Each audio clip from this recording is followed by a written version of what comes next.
الحمدللہ رب العالمین والصلاة والسلام علی سید الانبیاء والمرسلین اما بعد فاعوذ باللہ من الشیطان الرجیم بسم اللہ الرحمن الرحیم۔ الحمدللہ ہمارا درس قرآن کا یہ سلسلہ ایسٹرن ہاؤسنگ اسلامک سینٹر کی جانب سے رواں دواں ہے، اور آج ہم پڑھیں گے سورۃ المائدہ کو شروع سے۔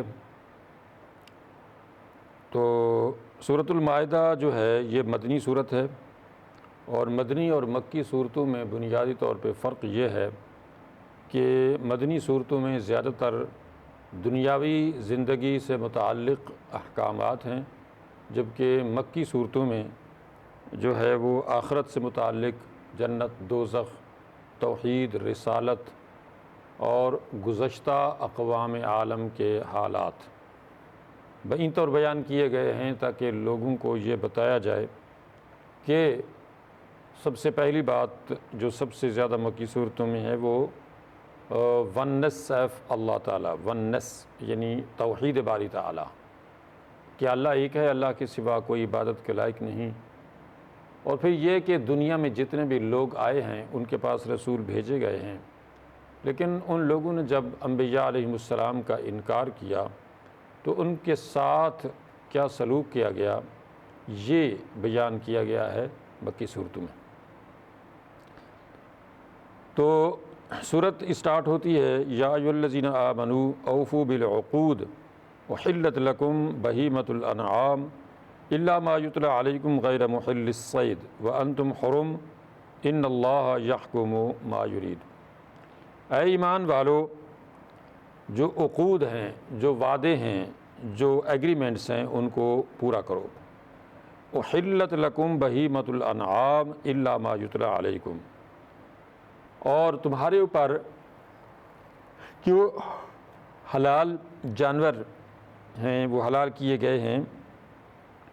سوائے ان کے کہ جو تم پر تلاوت کیے گئے، اور باقی یہ کہ حلال جانور بھی اس وقت حرام ہو جاتے ہیں شکار کرنے یا ان کو ذبح کرنے کہ جب تم یعنی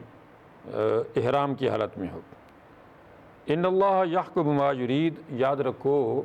کہ اللہ تعالی جو چاہتا ہے حکم ارشاد فرماتا ہے۔ اس سورت کی ابتدائی جو آیت ہے، اس میں جو ابتدائی الفاظ ہیں کہ اوفو بالعقود، ایمان والو جو عقود ہیں، جو ایگریمنٹس ہیں، جو وعدے ہیں، جو عہد نامے ہیں، جو میثاق ہیں، ان کو پورا کیا کرو۔ ہماری دنیا کی جو زندگی ہے یہ ساری ایگریمنٹس کے اوپر ہے، یعنی ہم جو بھی آپس میں لین دین، تعلقات، رشتے ناطے، جس طرح کے بھی ہمارے معاملات ہیں، یہ سارے عقود پر مشتمل ہیں۔ یعنی ہم جو بھی معاملہ کرتے ہیں، ہماری زبان کا معاملہ ہوتا ہے، ایک دوسرے سے کاروباری لین دین ہو، رشتہ داری ہو، رشتے قائم کرنا ہو، نکاح طلاق ہو، اسی طرح سے کوئی اور کسی بھی طرح کا یعنی دنیاوی معاشی معاملہ ہو، ان سب کا جو معاملہ ہے وہ عقود پر مشتمل ہے۔ اب اگر ظاہر ہے کہ یہ عقود یا یہ ایگریمنٹس جو ہم ایک دوسرے سے کرتے ہیں لین دین کے یا رشتہ نبھانے کے یا کاروباری جو بھی معاملات ہیں ان کو پورا کرنے کے، اگر ہم ان عقود کو، ان ایگریمنٹس کو پورا نہیں کریں گے تو ہماری دنیا کی زندگی کا سارا سسٹم جو ہے وہ چوپٹ ہو جائے گا۔ آج انفرادی طور پہ یا اجتماعی طور پہ جہاں جہاں بھی، چاہے مسلمانوں میں یا غیر مسلموں میں، یہ جو حکم ہے اللہ تعالیٰ کا، اس کو جب نہیں نبھایا جا رہا ہوتا تو وہ افراد، وہ ادارے، وہ قومیں، وہ ملک بالکل ڈیفالٹ ہو جاتے ہیں، تباہ ہو جاتے ہیں۔ ہم دیکھتے نہیں ہیں کہ جب کوئی انسان کسی عہدے پر فائز کیا جاتا ہے، چاہے وہ عدالتی نظام ہو، چاہے وہ یعنی مقننہ ہو یا اسی طرح سے دیگر ادارے ہوں، تو کسی بھی سربراہ ادارہ کو یا کسی بھی عہدے دار کو جب کوئی عہدہ دیا جا رہا ہوتا ہے تو اس سے ایک ایگریمنٹ لیا جاتا ہے، اس سے ایک میثاق لیا جاتا ہے، اس سے ایک اوتھ لیا جاتا ہے، قسم لی جاتی ہے، اور وہ قسم کھا کے یہ کہتا ہے کہ میں اپنے اس عہدے کو غلط استعمال نہیں کروں گا، اور جو بھی ذمہ داریاں مجھے سونپی جائیں گی تو میں ان کو کما حقہ ادا کروں گا اپنی بساط کے مطابق، اور اس کے اندر میں ذرا بھی کسی قسم کی کمی بیشی نہیں کروں گا، بلکہ جو بھی مجھ سے ممکن ہوا میں قانون کی پاسداری کرتے ہوئے ان عقود و قیود اور حدود کو پورا کرنے کی اپنی بساط بھر کوشش کروں گا۔ اب وہ ادارہ، وہ عہدیدار، وہ عہدہ اس وقت تک تو ٹھیک کام کرتا ہے جب تک کہ وہ بندہ، وہ عہدیدار، وہ ڈیزیگنیشن رکھنے والا بندہ، وہ رینک رکھنے والا بندہ اپنے عہدے کو اسی طرح سے سنبھالتا ہے جیسا کہ اس سے عہد لیا گیا تھا۔ اور یہی وجہ ہے کہ ایسے ادارے، ایسے افراد، ایسے عہدیدار بہت اچھی مثال قائم کرتے ہیں اگر وہ ان حدود و قیود کو یا عہدوں کو یعنی صحیح طریقے سے نبھاتے ہیں۔ لیکن جو ہی اگر وہ اپنی منمانی کرنے لگ جاتے ہیں یا اس کے اندر کوئی غلط اس کا استعمال کرتے ہیں اپنے اختیارات کا، تو پھر تباہی و بربادی ان کا مقدر ہو جاتی ہے۔ وہ ادارے، وہ افراد، وہ قومیں تباہ و برباد ہو جاتی ہیں جو اپنے ان حدود و قیود کو جو ان کو سونپی گئی تھیں کہ وہ ان کو پورا کریں گے اور وہ نہیں کرتے ہیں، تو پھر وہ سارا کچھ ریت کا ڈھیر ثابت ہوتا ہے، اور وہ قومیں، وہ ادارے، وہ ملک، وہ یعنی تباہ و برباد ہو جاتے ہیں۔ اس کی مثال ہمارے سامنے بے شمار ایسے ممالک ہیں، ان کا نام لینا مناسب نہیں ہے، کہ جنہوں نے ان حدود و قیود کو پورا نہیں کیا تو پھر کیا ہوا؟ تباہی و بربادی ان کا مقدر بن گئی۔ اس کے باوجود کہ ان کے پاس اللہ کی دی ہوئی تمام تر نعمتیں موجود تھیں، مثلا دنیا کا بہترین نہری نظام، زرخیز زمینیں اور سارا کچھ موجود تھا، اس کے باوجود ان کے جو عہدیدار تھے، ان کے جو حکومتی عہدیدار تھے، ذمہ دار تھے، انہوں نے ان حدود و قیود کو پامال کیا جن کا ان کو خیال رکھنا تھا اور جن کا انہوں نے یعنی اچھے طریقے سے استعمال کرنا تھا، انہوں نے غلط استعمال کیا، بئی وجہ وہ افراد، وہ ادارے، وہ ملک تباہ ہو گیا۔ اسی طرح سے ہماری یعنی ذاتی زندگی کا یا انفرادی زندگی کا تعلق بھی انہی عقود سے ہے، انہی ایگریمنٹ سے ہے، کہ دو میاں بیوی جب بنتے ہیں تو اس میں بھی یہی عہد ہوتا ہے، ایک وعدہ ہوتا ہے، اور یہی ایک ایفائے عہد کا ایک ایگریمنٹ لیا جاتا ہے کہ وہ دونوں میاں بیوی، وہ مرد اور عورت، اس میاں بیوی کے رشتے کو کما حقہ نبھائیں گے اور اس کے اندر ذرا بھی یعنی کمی کوتاہی نہیں کریں گے، بلکہ اپنی بساط بھر کوشش کریں گے کہ اس میاں بیوی کے رشتے کو وہ کما حقہ ادا کر سکیں، نبھا سکیں، اور اس میں کوئی یعنی منافقت کا مظاہرہ نہیں کریں گے، ظلم زیادتی کا کوئی مظاہرہ نہیں کریں گے، بددیانتی کا مظاہرہ نہیں کریں گے، اور بے وفائی کا مظاہرہ نہیں کریں گے۔ تو ہم دیکھتے ہیں کہ جو بھی میاں بیوی، جو بھی مرد عورت اس نکاح کے اس ایگریمنٹ میں اس عہد پیمان کو پورا کرتے ہیں تو ان کی زندگی اچھی گزرتی ہے، اور وہ ان کو کتنی بھی لمبی زندگی مل جائے، لیکن اگر وہ اس ایگریمنٹ کو پورا کرنے کی کوشش کرتے ہیں تو نہ صرف وہ خود یعنی اچھی زندگی ان کی گزرتی ہے، بلکہ ان کے ہاں جو اولاد پیدا ہوتی ہے وہ بھی کامیاب ہوتی ہے، اور ان کو بھی بھرپور اپنے ماں باپ کی جو یعنی صلاحیت ہیں ان سے فائدہ اٹھانے کا پورا موقع ملتا ہے۔ اور یہی وجہ ہے کہ اس رشتے کی اہمیت شریعت کے اندر بھی بہت زیادہ ہے، اور اس کے بارے میں یعنی بہت زیادہ قرآن و حدیث کے اندر یعنی زور دیا گیا ہے کہ میاں بیوی اپنے اپنے حقوق کو ادا کریں اور اس کے اندر کسی بھی طرح کی کوئی ظلم زیادتی کا مظاہرہ نہ کریں۔ تو بہرحال انفرادی یا اجتماعی طور پر جو عقود ہیں، جو ایگریمنٹس ہیں، جو میثاق ہیں، جو وعدے ہیں، ان کو پورا کرنے کا اللہ کی طرف سے حکم ہے۔ یہ آپشنل نہیں ہے کہ کوئی بندہ یہ سمجھے کہ چلو جی وعدہ کیا تو کیا ہوا، ٹھیک ہے، جیسا کہ آج ہمارے مسلمانوں کے اندر یہ ایک مشہور بیماری ہے بدعہدی کی، بے وفائی کی، جھوٹ کی، بددیانتی کی، بے ایمانی کی، کہ لوگ مثالیں دینے لگ جاتے ہیں کہ جناب یہ تو لوگ ہی ایسے ہیں۔ تو یہ مسلمان کی شان نہیں ہے۔ مسلمان کی جو شان ہے وہ ہے کہ وہ قرآن کو پڑھے، وہ اس کو سمجھے۔ اب ظاہر ہے کہ اسلام کو کوئی بندہ پڑھے گا، کوئی سمجھے گا، عمل کرے گا، تو پھر یہ کہا جائے گا کہ یہ مسلمان ہے۔ لیکن اگر کوئی بندہ صرف دعویٰ کرتا ہے کہ وہ مسلمان ہے، لیکن نہ تو وہ قرآن کو پڑھتا ہے، نہ سمجھتا ہے، نہ عمل کرتا ہے، تو پھر وہ مسلمان کہلوانے کا مستحق نہیں ہے۔ ایسے مسلمان کو قرآن کی زبان میں منافق کہا گیا ہے، کہ جو دعویٰ تو یہ کرتے ہیں کہ وہ مسلمان ہیں، لیکن ان کا یہ دعویٰ ان کے صرف زبانی کلامی حد تک ہے، آگے جو عمل ہے وہ نہیں کرتے ہیں۔ لہٰذا ایسے لوگ جو ہیں وہ منافق کہلاتے ہیں، عملی منافق یا اعتقادی منافق، کہ جو دعویٰ تو کرتے ہیں لیکن عمل نہیں کرتے ہیں۔ تو لہٰذا قرآن میں جہاں کہیں بھی مسلمانوں کے لیے اللہ کی طرف سے جنت کا وعدہ کیا گیا ہے، تو اس میں ساتھ آمنوا وعاملوا الصالحات کا بھی ذکر فرمایا گیا ہے۔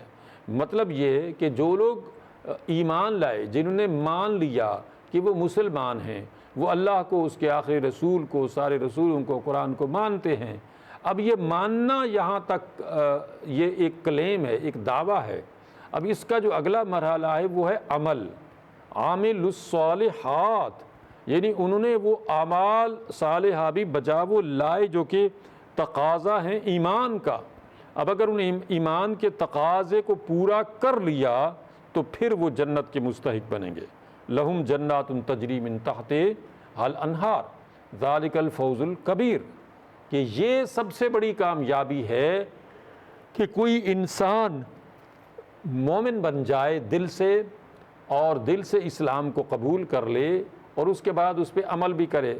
تو آج ہمارے ہاں مسلمانوں کی اکثریت جو ہے وہ محض دعوے کی حد تک مسلمان ہے، لیکن جب ان کے کردار کو، ان کے عمل کو دیکھا جاتا ہے تو وہ کہیں سے بھی مسلمان نظر نہیں آتے ہیں۔ وہ صرف زبان سے اور کلام سے اور دعوے سے جو ہے وہ اپنے آپ کو کلیم کرتے ہیں کہ وہ مسلمان ہیں، لیکن ان کا عمل اس کی نفی کر رہا ہوتا ہے۔ لہٰذا مسلمان کی جو شان ہے وہ ہے اس قرآن پہ عمل کرنے میں، ان حدود و قیود کو عملی جامہ پہننے میں، کہ اگر وہ عملی طور پہ قرآن کو اپنائیں گے تو وہ مسلمان نظر آئیں گے، تو وہ مومن کہلوانے کے مستحق ہوں گے۔ اور اس کے بعد فرمایا کہ احلت لکم بہیمۃ الانعام الا ما یتلی علیکم غیر محل الصید وانتم حرم۔ اب اس کے بعد اس صورت میں چونکہ اگلا اس پورے رکوع میں ہی اللہ رب العزت نے ایسے جانوروں کا ذکر فرمایا ہے کہ جو حرام کر دیے گئے ہیں، اور باقی جو جانور حلال کیے گئے ہیں ان کا تذکرہ کیا جا رہا ہے۔ تو اس لیے اس آیت میں ہی اس کا شروع میں یہ تذکرہ کیا گیا ہے کہ کون سے جانور ایسے ہیں کہ جو مسلمانوں پر حرام ہیں، اور اس کے بعد کون سے حلال ہیں،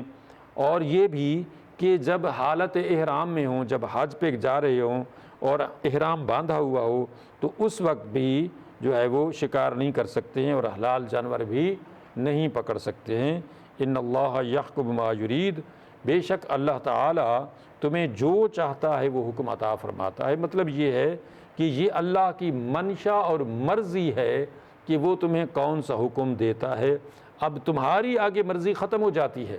کہ جیسے آج مسلمان جو مرضی آئے کرتے ہیں،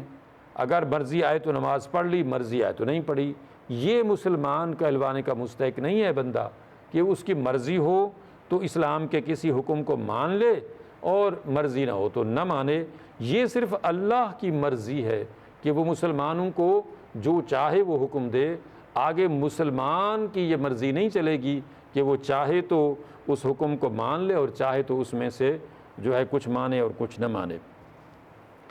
آگے فرمایا یا ایھا الذین آمنوا لا تحلوا شعائر اللہ ولا الشہر الحرام ولا الہدی ولا القلائد ولا آمین البیت الحرام یبتغون فضلا من ربہم ورضوانا وَإِذَا حَلَلْتُمْ فَاصْطَادُوا وَلَا يَجْرِمَنَّكُمْ شَنَآنُ قَوْمٍ أَن صَدُّوكُمْ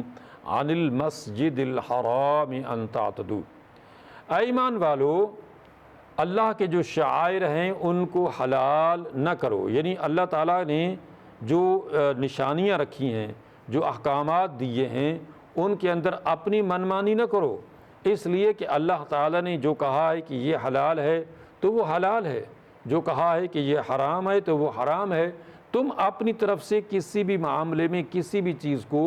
حلال اور حرام قرار دینے کے مجاز نہیں ہو۔ ولا الشہر الحرام، اور اسی طرح سے اللہ تعالی نے جن مہینوں کو محترم رکھا ہے تو تم بھی انہی کو محترم رکھو، اس کے اندر تبدیلی مت کرو، جیسا کہ کفار مکہ، مشرکین مکہ ایسا کرتے تھے۔ ولا الہدی ولا القلائد ولا آمین البیت الحرام یبتغون، اور اسی طرح سے جو ہدی اور قلائد ہیں، یعنی کہ وہ جانور کے جو یعنی بھیجے جا رہے ہیں خانہ کعبے میں ذبح کے لیے، یعنی قربانی کے لیے بھیجے جا رہے ہیں، اور ان کے گلوں کے اندر قلائد ڈال دیے گئے ہیں بطور نشانی کے کہ یہ وہ جانور ہیں جو اللہ کے نام پر ذبح کیے جانے ہیں، تو ان کا بھی احترام کرو۔ مطلب یہ ہے کہ یہ نہیں ہے کہ یہاں تک محدود ایک حکم ہے، بلکہ یہ جنرل ایسا حکم ہے کہ جو بھی اللہ کی نشانیاں ہیں ان کا احترام کرنا چاہیے۔ مسجد اللہ کی نشانی ہے، قرآن اللہ کی نشانی ہے، اسی طرح سے اسلام میں جو بھی چیزیں اسلام سے ریلیٹڈ ہیں یا نشانی ہیں ان کا احترام بجا لانا ضروری ہے۔ اسی طرح سے جو لوگ حج پہ جا رہے ہوں، عمرے پہ جا رہے ہوں، اور ان کا مطلب ہو یبتغون فضلا من ربہم ورضوانا، کہ وہ اللہ تعالیٰ کی رضا اور اس کا فضل چاہتے ہوں، تو اب ان کا بھی احترام کیا جائے۔ یہ بھی ایک نشانی ہے کہ ظاہر ہے کوئی عازمین حج ہے اور وہ حج پہ جا رہا ہے تو یہ ایک نیکی کے ارادے سے جا رہا ہے، اس کا احترام کیا جائے۔ اسی طرح سے دیگر جو بھی لوگ ہیں اسلام سے متعلق ہیں، جو اسلام کی نشانیاں ہیں، جو بھی اسلامی حوالے سے ان کا احترام بجا لایا جائے۔ وَإِذَا حَلَلْتُمْ فَاصْطَادُوا، اور اسی طرح سے جب تم لوگ حالت احرام میں ہو اور احرام سے جب باہر آ جاؤ تو اس کے بعد تم جو ہے وہ یعنی شکار کر سکتے ہو، اور حلال جانور کو بھی تم پکڑ سکتے ہو، لیکن حالت احرام کے اندر اس وقت جو ہے تم ایسا نہیں کر سکتے۔ وَلَا يَجْرِمَنَّكُمْ شَنَآنُ قَوْمٍ أَن صَدُّوكُمْ عَنِ الْمَسْجِدِ الْحَرَامِ أَن تَعْتَدُوا، اور کسی قوم کی دشمنی تمہیں اس بات پہ آمادہ نہ کرے کہ تم مسجد حرام سے لوگوں کو روک دو کہ یہ زیادتی ہے۔ یعنی جس طرح سے کفار مکہ نے تمہیں روکا تھا کہ جب تم عازمین حرم تھے اور حرم کی طرف جا رہے تھے، 1400 صحابہ کرام کو لے کے نبی کریم صلی اللہ علیہ وسلم جو ہے وہ جب مکے کے قریب پہنچے حدیبیہ کے مقام پر، تو مشرکین مکہ نے مسلمانوں کو روک دیا کہ وہ عمرہ نہیں کر سکتے ہیں۔ مشرکین مکہ نے صحابہ کرام کو، مسلمانوں کو روک دیا اس بات سے کہ وہ مکے میں داخل ہو سکیں یا عمرہ کر سکیں۔ تو نبی کریم صلی اللہ علیہ وسلم نے اس وقت جو ان سے عہد کیا تھا یا ایگریمنٹ لیا تھا حدیبیہ کے مقام پہ، تو اب ظاہر ہے کہ یہ ایک ان کی جہالت اور یعنی بربریت تھی، ظلم تھا کہ انہوں نے مسلمانوں کو مکے میں داخل ہونے سے روکا، حالانکہ ان کا کوئی جنگ و جدال کا ارادہ نہیں تھا، بلکہ ان کا ارادہ صرف اور صرف یہی تھا کہ وہ عمرہ کرنا چاہتے تھے، طواف کرنا چاہتے تھے خانہ کعبے کا، لیکن ان لوگوں نے روک دیا۔ اب مسلمانوں کو یہ کہا جا رہا ہے کہ آپ لوگوں نے انتقاماً ایسی کوئی کارروائی نہیں کرنی ہے کہ تم کسی کو جو ہے خانہ کعبے میں آنے سے روکو، بلکہ آگے حکم دیا کہ وَتَعَاوَنُوا عَلَى الْبِرِّ وَالتَّقْوَى وَلَا تَعَاوَنُوا عَلَى الْإِثْمِ وَالْعُدْوَانِ۔ یہ ایک ایسا جنرل حکم ہے قرآن میں کہ جب بھی آپ کسی بھی فرد کو، افراد کو، قوم کو، پوری دنیا کو کسی بھی نیکی کے کام میں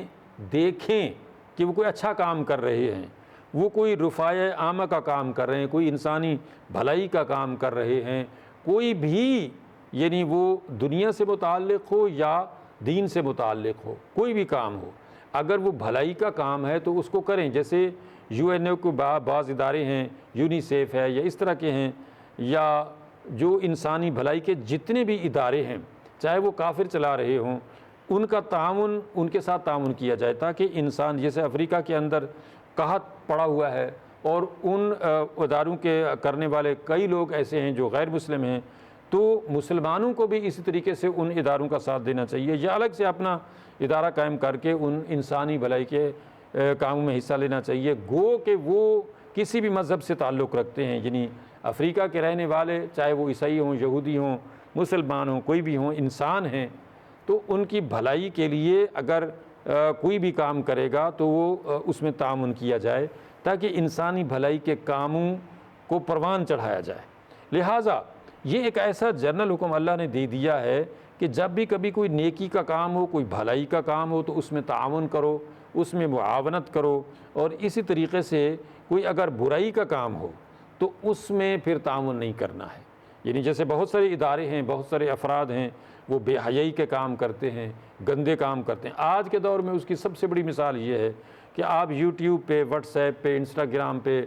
سوشل میڈیا کے جتنے بھی یعنی طریقے ہیں، چیزیں ہیں، ان سے کئی لوگ گندے کام کرتے ہیں، گندی چیزوں کو پروموٹ کرتے ہیں، اور آگے جو لوگ ہیں وہ بھی اس کو آگے سے شیئر کر دیتے ہیں اور پروموٹ کرتے ہیں، اور محض اپنے آپ کو یعنی دنیاوی لحاظ سے فیسیلیٹیٹ کرنے کے لیے وہ اس طرح کی چیزیں کرتے ہیں۔ تو یہ ایک ایسا برا کام ہے کہ جو کر رہے ہیں اور جو ان کا ساتھ دے رہے ہیں، تعاون کر رہے ہیں، یہ سارے مجرم ہیں، اور ان سب کو اللہ کی پکڑ ہوگی، اس لیے کہ یہ سارے لوگ برے کاموں میں لگے ہوئے ہیں، اور ان کا ساتھ دینے والے، ان کا واہ واہ کرنے والے، ان کو دیکھنے والے اور ان کو پروموٹ کرنے والے کسی بھی حوالے سے، یہ سب لوگ مجرم ہیں، اور یہ سب لوگ اللہ کے ہاں گرفت میں آئیں گے۔ لہٰذا موٹی بات یہ ہو گئی کہ تعاونوا علی البر والتقوی، کہ نیکی کے کام میں، تقوی کے کام میں تو ایک دوسرے کا ہاتھ بٹاؤ، تعاون کرو، مدد کرو۔ ابھی جیسے دینی ادارے ہیں، مدارس ہیں، مسجدیں ہیں، اور بیواؤں کی یعنی یا بے سہارا لوگوں کی مدد ہے، اس طرح کے بے شمار ادارے ہیں، تو اندرون ملک، بیرون ملک، محلے میں، بڑے پیمانے پہ، چھوٹے پیمانے پہ، جہاں جہاں بھی کوئی نیکی کا کام کر رہا ہے، وہ چھوٹے پیمانے پہ ہے، بڑے پیمانے پہ، اس کے اندر جتنا